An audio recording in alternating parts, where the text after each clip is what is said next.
So it's turned to evening, so good evening to all of you.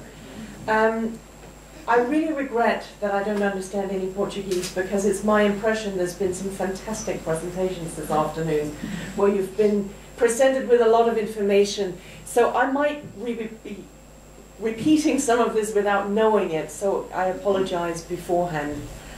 I'm going to be talking about the impact of endometriosis, not just actually on quality of life, but also from a social and professional perspective. As I mentioned earlier this afternoon, I started the Danish Endometriosis Society 15 years ago. And just like today, we had our very first support group meeting. We'd actually been lent some offices in an infertility practice. And when everybody had huddled together in the room, the physician who was hosting us pulled up a chair, sat down and said, "Physicians don't like women with endometriosis." So that was a really jolly good start. He said, "We don't like you because we don't know what to do with you. You are that very, very difficult group of patients because we don't have an easy solution. So what we like to do is we'd like to put you in a box, tie it up and kind of squeeze you into the corner, and we'll get back to you when we find a solution." I wish I could stand here and say that 15 years later it has become, that we have found that solution, but I think it has become better. We know more about the disease and there are more ways in which it can be contained, yet it still does have a significant impact on our lives, doesn't it? This, I think, has pretty much been covered, which is what the disease is, so I'm not going to go into further details other than just to emphasize, today there is no known cure. There may be a cure, we just haven't found it yet.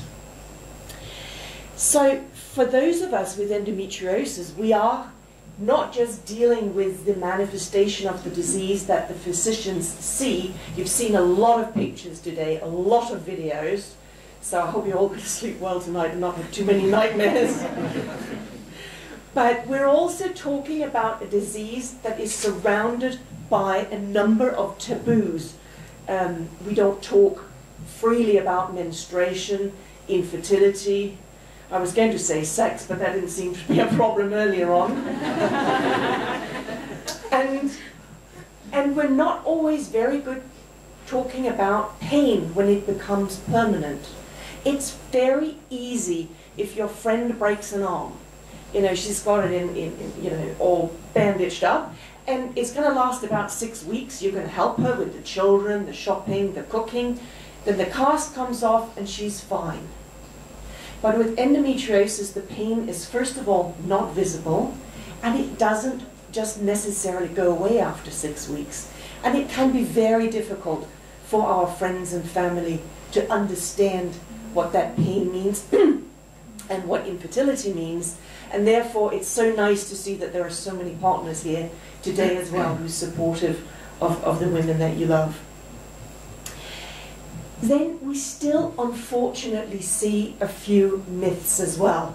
I apologize, my throat seems to be going. I'm just going to try and see if I can loosen that up.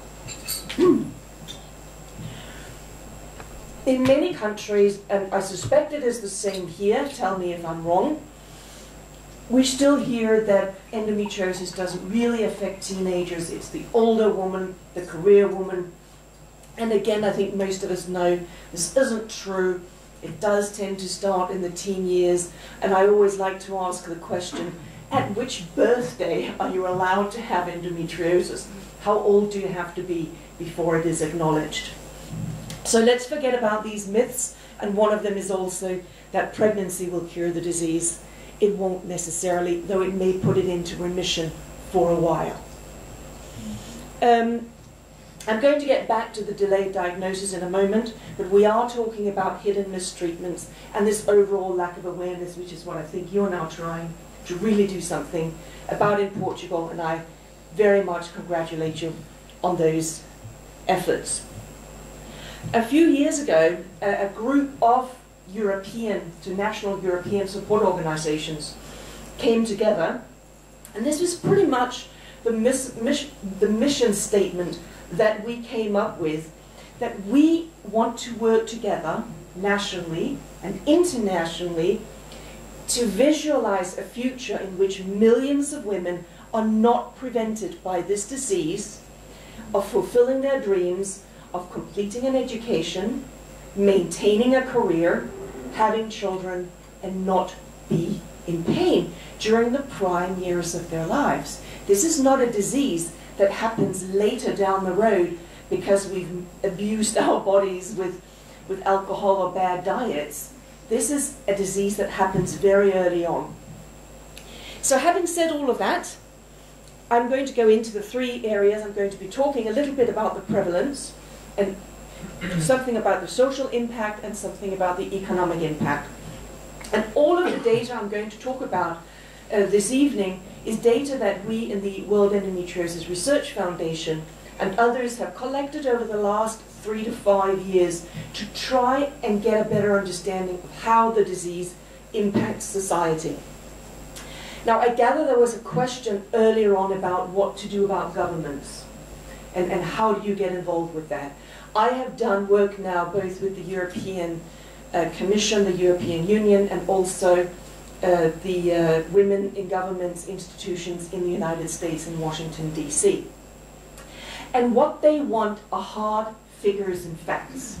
And hopefully I'm going to give you some tools this evening that's going to help you when you go out and try to argue why we need more focus on endometriosis and improved treatment options. So we've already heard that approximately 1 in 10 women have endometriosis during their reproductive years. That tends to be between the ages of 15 and 49, which means we're talking about 176 million women worldwide and approximately 255,000 women in Portugal. So I'm sorry, Professor Alves, I'm going to squeeze the number down that you mentioned earlier at 700,000. I think this is probably more realistic. And in fact, Antonio Setúbal mentioned earlier that I heard you mention New York, that you'd presented some data in New York recently. Yeah. I was at the same meeting, and there was a famous supermodel there, which I can tell you is pretty daunting actually when you're trying to do work and standing next to this really, really, really thin, beautiful woman. But she made a very good point, and that is, she used a word called mentionitis.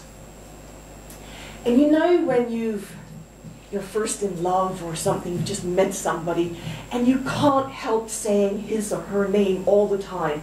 Every time you get the opportunity, you say, oh, you know, so-and-so said this and so-and-so say that. So there is a term for that, and that's mentionitis. We need to mention endometriosis more. We need to remember to mention endometriosis in the supermarket, in the where we play sports, when we go to the movie theaters, when we bump into people. Tell them what endometriosis is and help spread awareness that way. Anyway, just to go back to the 176 million, I said that was between the ages of 15 and 49. But reality is we know very, very, very little of what goes on before the age of 15. And unfortunately, very little has been studied after the menopause as well.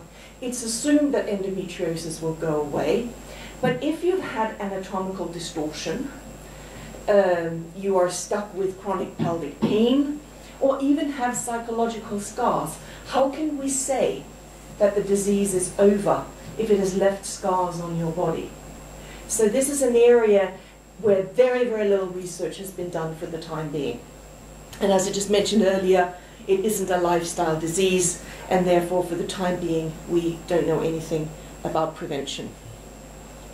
So the first study that we conducted was done in 16 centers in 10 countries, and we collected data from more than 1,400 women, and you can see the centers here. I'm not going to read this out to you, to try and understand both the symptoms and the impact of the disease. And this is a very, very interesting chart. How do I do this? Everybody's been struggling with this, but it's very good that you had it with you. The blue column, so these women basically all presented with the same symptoms, so either symptoms of pain, infertility, or because they were going in for tubal sterilization. They had surgery, and some of these women were diagnosed with endometriosis, and some of them were not, because nothing was found. And the blue column are those that were diagnosed with endometriosis, and this gray column were those where it wasn't endometriosis, it was something else that was causing their symptoms. So we're actually comparing women with the same symptoms. And what is very, very interesting is that pain is so much greater in the women which have no infertility symptoms. And in fact, endometriosis is so much lower in those women that presented with infertility alone. So as Dr. Vincenzi, I think I caught this correctly earlier, was saying, we think about 1/3 of women with endometriosis have infertility, which actually fits very, very well here. But that does mean that 2/3 don't. And we have to look at the positive side of things here. So out of this group of women, 65% of the women had pain, and exactly 1/3 also reported infertility. It's worth mentioning that 14% of women that were diagnosed with endometriosis had no symptoms at all. And that moves us into what we suspect is that asymptomatic group, which I think was mentioned also by yourself earlier this morning. That there is a group of women out there with endometriosis that are completely asymptomatic. And the studies, our study shows 14%, and the other study that's been done shows around 22%. So, when did these women first seek help? As you can see, again, back to my point about teenagers, 64%, more than 2/3, were less than 30 years old when they first sought help for their symptoms, and they were right down to the age of 10. But, unfortunately, from when these symptoms started and until they first sought help, they were very good. It only took them 1 year. I still think that's too long to walk around in pain before you seek help. But that has gone down significantly from earlier studies. So it took them 1 year to seek help. It took another 6 years before they were diagnosed. So they're walking around not only with symptoms for 7 years, but on average, I'm just hammering this point home, they had to see 7 different physicians before they got that diagnosis. And it's not, in my opinion, the diagnosis that's so important, it's being treated. So, but one has to assume if you don't have a diagnosis, you're not being treated, because otherwise you wouldn't be seeking help. So 7 years delay, 7 different physicians. Think about what this might cost society in wasted time, both from the medical point of view, but certainly also for the woman who battles issues for so long. And what was very interesting too, that when they presented with infertility, they got diagnosed and treated very quickly. It was the pain symptoms that didn't get recognized in the medical community. So painful periods, pain with sex, chronic pelvic pain, and when the periods are very, very heavy. Those were the symptoms that caused the longest delay. What was also significant is that these women had often been referred to lots and lots of other specialists rather than gynecologists with these symptoms, despite the symptoms being right here. They'd been sent elsewhere, and it was much higher in the group that were ultimately diagnosed with endometriosis than those who were not. And 50% of those who eventually was diagnosed with endometriosis had previously been misdiagnosed with irritable bowel syndrome, which I'm seeing some people nodding in the audience, so it sounds as if that's familiar. So I think we all know that this does impact our quality of life.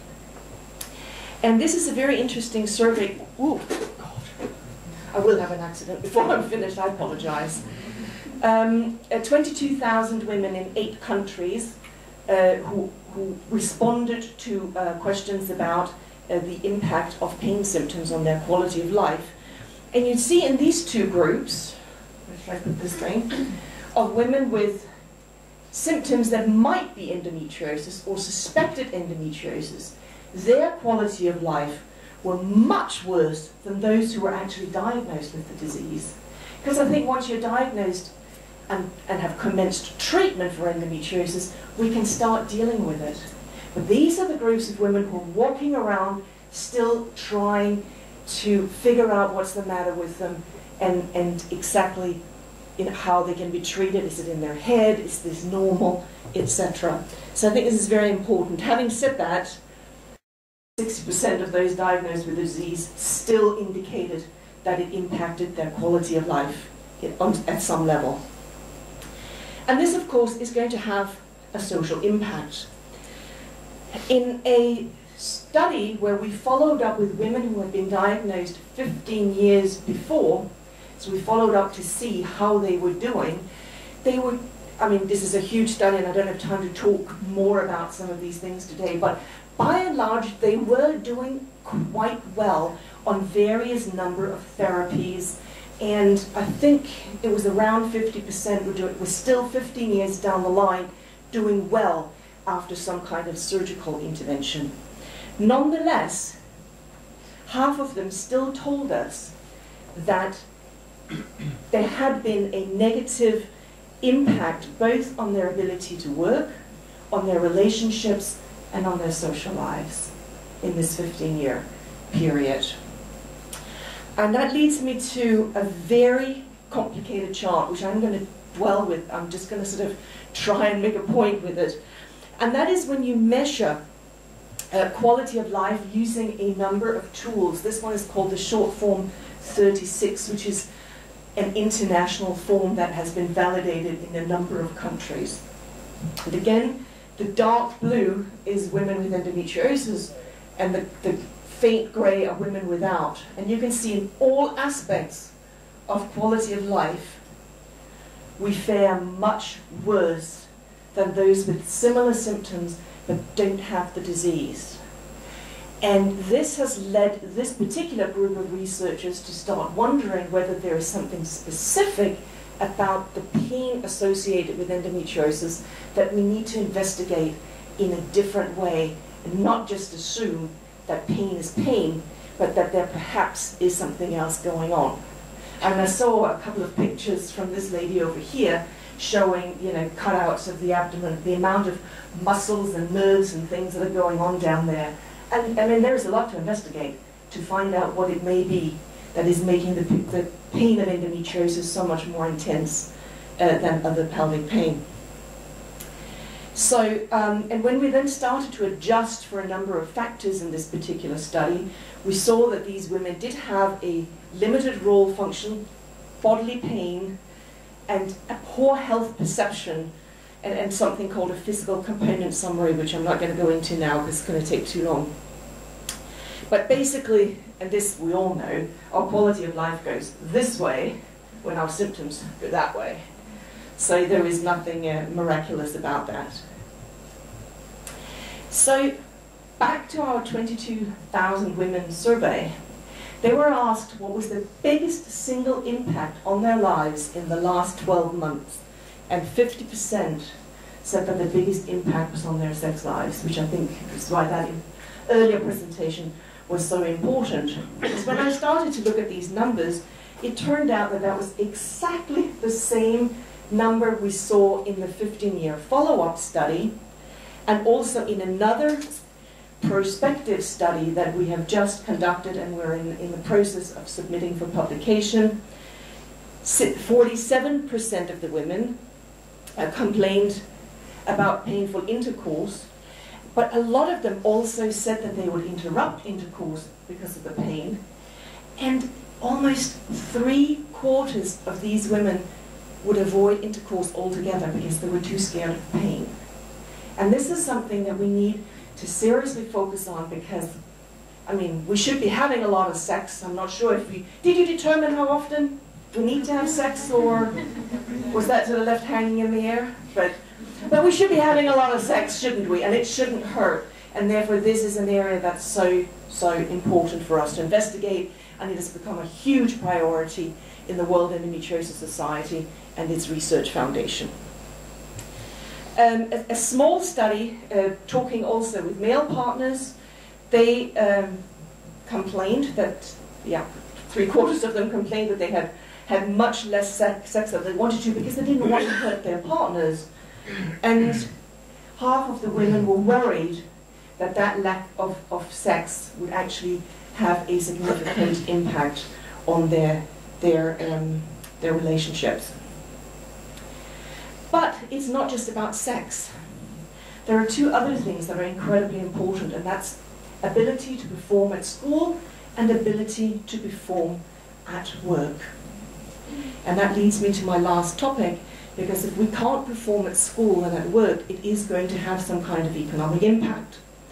And surely enough, we saw that women with endometriosis with pain symptoms compared to women without endometriosis with pain symptoms have a 38% increase in lack of productivity, losing up to 11 hours a week.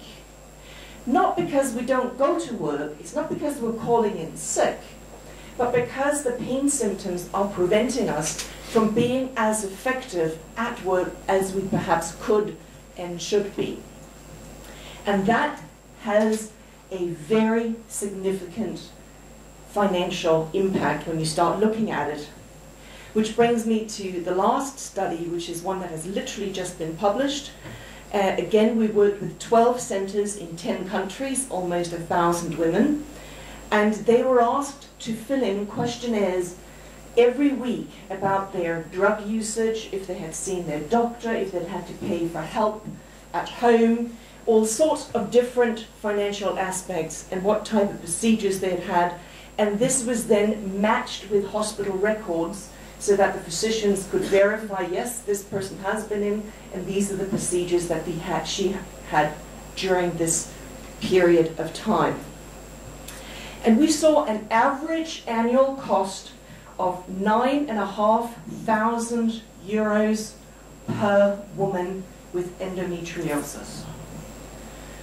There are 255,000 women in Portugal with endometriosis, so I'm going to give you that number in a moment. But what was very, very interesting was that it was only a third of these costs that were actually associated with drugs and surgery, hospitalization, and various tests. 2/3 of the costs were because of loss of productivity. That is what endometriosis is costing society. Loss of productivity is twice that of direct healthcare costs, and I've estimated that to almost €2.5 billion in Portugal alone. Now imagine if we can just get a little million of that, just a little million, to do some research into understanding why endometriosis causes the pain it does and how we could perhaps treat it better. Incidentally, these costs are comparative with the cost of Crohn's disease and diabetes, two diseases that are much better known than endometriosis and are getting the research funding, which endometriosis is not. So who are we? What is it that we have to go and talk to governments about? And in fact, those in universities and healthcare institutions that decide where the euros are spent. Well, a woman with endometriosis is often in pain. She may be unable to have children, and if she hasn't been diagnosed, she may be concerned.